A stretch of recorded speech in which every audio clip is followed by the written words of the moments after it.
The first commandment says, "You shall have no other gods before me." This is the foundation of our relationship with God. It reminds us that God alone deserves our worship, trust, and loyalty.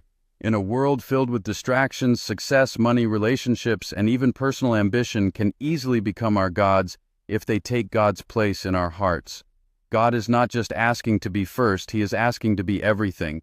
When we put Him above all else, our lives gain direction, peace, and purpose.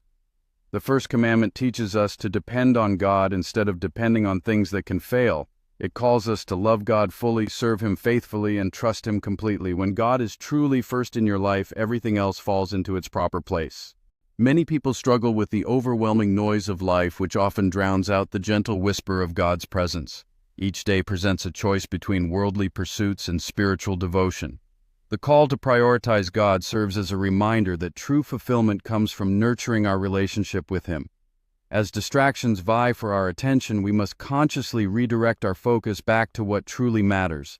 By placing God at the center of our lives, we unlock a profound peace that surpasses understanding, guiding us through challenges and uncertainty. The second commandment says, "You shall not make for yourself a carved image or any likeness of anything in heaven above, on the earth beneath, or in the waters under the earth. You shall not bow down to them or worship them." This commandment teaches us that God must not be represented by idols, images, or objects.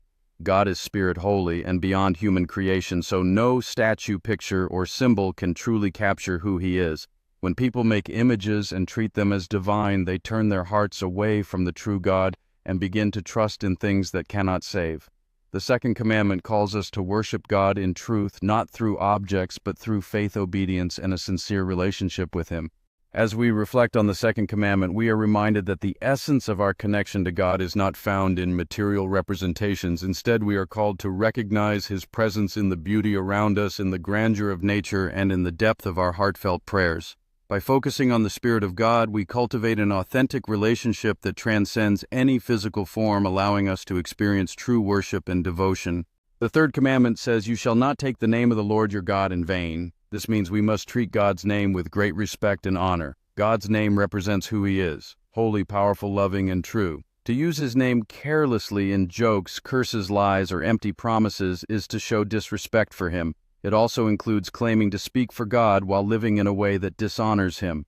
The third commandment reminds us that our words matter, and when we speak about God, we should do so with reverence, honesty, and gratitude, reflecting His holiness in our speech and in our lives. As we reflect on the significance of this commandment, it encourages us to examine our own speech and behavior. Each word we utter carries weight, especially when connected to our faith. Living out this commandment involves a commitment to integrity, ensuring our actions align with our words. Whether in private or public, acknowledging God's presence and authority is essential. By doing so, we cultivate a deeper, more meaningful connection with Him, fostering a sense of responsibility in how we represent His name.